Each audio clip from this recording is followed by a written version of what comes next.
La rentrée numérique. En tant que référente numérique pour ma cité scolaire, j'ai mis à jour mon digipad de rentrée.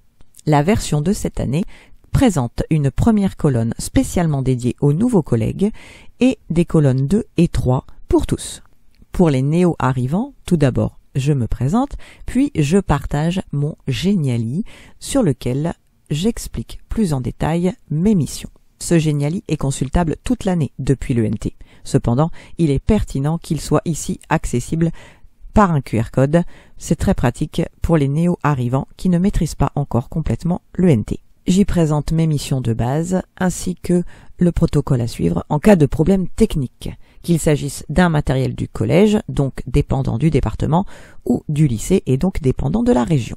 Dans les bulles C'est qui et site internet, il y a également mes coordonnées, mon numéro de salle, mon adresse mail pour me contacter en cas de besoin ou pour publier un article sur le site de l'établissement. La bulle Formation sensibilise les collègues au fait que, ou leur rappelle le fait que, je dispense chaque année des formations en interne.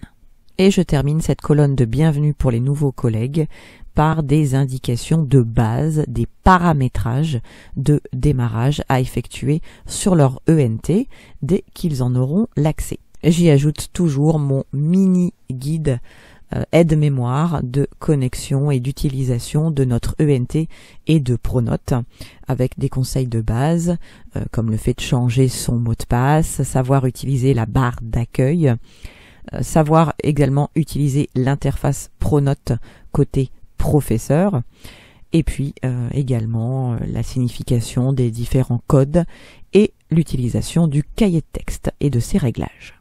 Je rappelle chaque année la vigilance nécessaire quant à la publication immédiate des devoirs, contrairement au contenu du cahier de texte. Ce guide est également déposé dans les documents de la communauté sur l'ENT. Dans la deuxième colonne du PAD, j'invite l'ensemble des personnels à respecter 5 principes de base. Le changement minimum annuel du mot de passe pour se connecter à l'ENT. Mot de passe à saisir toujours de façon cachée sur tout ordinateur relié au réseau, y compris de façon cachée au niveau du clavier en classe. Je termine par des rappels nécessaires de bon sens sur la surveillance lorsqu'un élève utilise notre ordinateur pendant un cours et également sur la fermeture nécessaire de notre session. Dans ma volonté d'explicitation, je cite souvent Talleyrand et sa fameuse phrase « Si cela va sans le dire, cela ira encore mieux en le disant ». Nouveauté cette année, j'ai ajouté une 3e colonne où j'ai jugé pertinent de mettre en lumière 2 axes. Le premier est la communication à nouveau du guide académique que nous avons reçu il y a plusieurs mois pour un usage raisonné des outils numériques et de communication. Il me semble pertinent de partager à nouveau ces bons conseils, voire astuces, pour permettre à tous d'améliorer nos conditions de travail, autant dans les échanges par message que nous effectuons que sur le temps de déconnexion par exemple. Et deuxième axe de cette 3e colonne, j'ai choisi cette année de mettre l'accent sur ce que l'on peut enregistrer, filmer ou photographier pendant un cours. La réponse, bien sûr, est absolument rien, sans autorisation au préalable.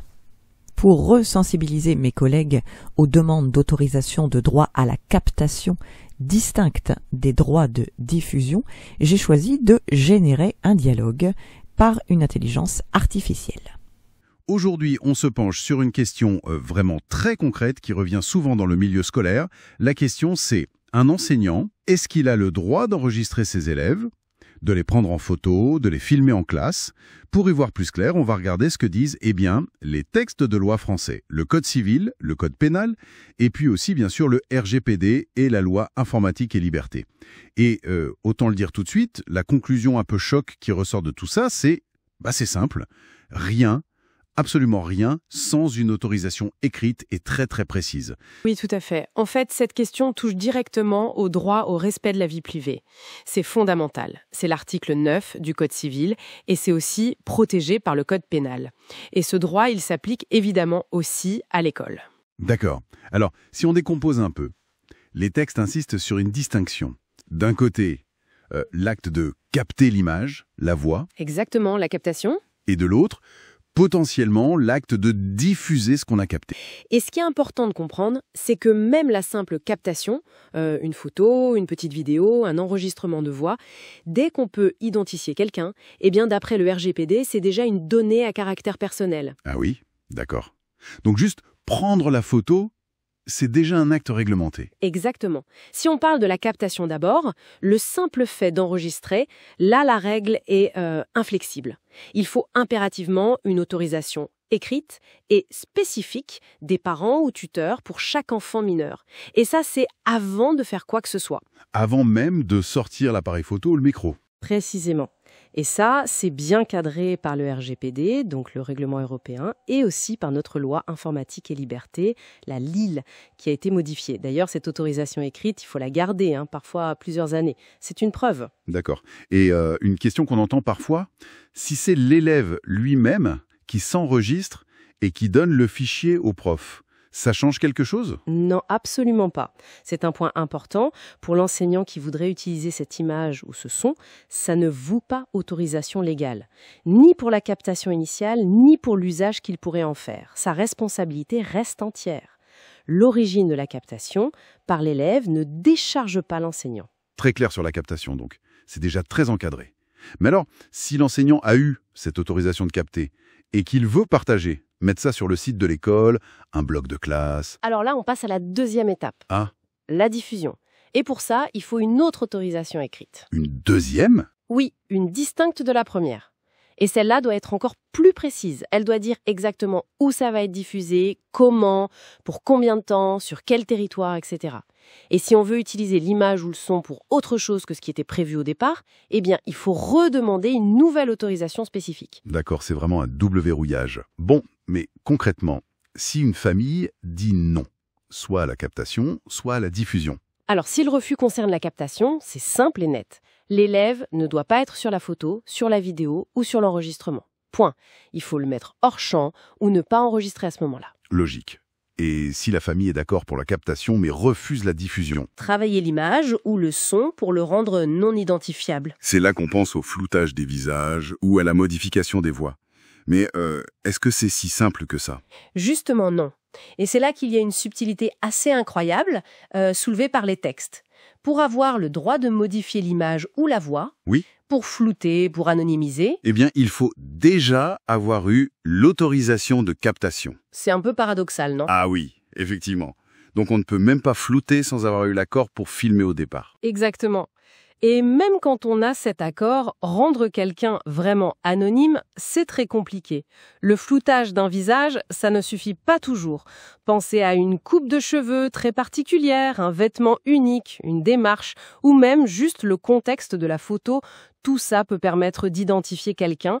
L'anonymisation totale est un vrai défi. Oui, on imagine bien la difficulté. Est-ce que les sources donnent des conseils pratiques pour les enseignants, les écoles? Oui, il y a quelques recommandations qui ressortent. Par exemple, garder les enregistrements juste le temps nécessaire. Idéalement, pas plus d'une année scolaire.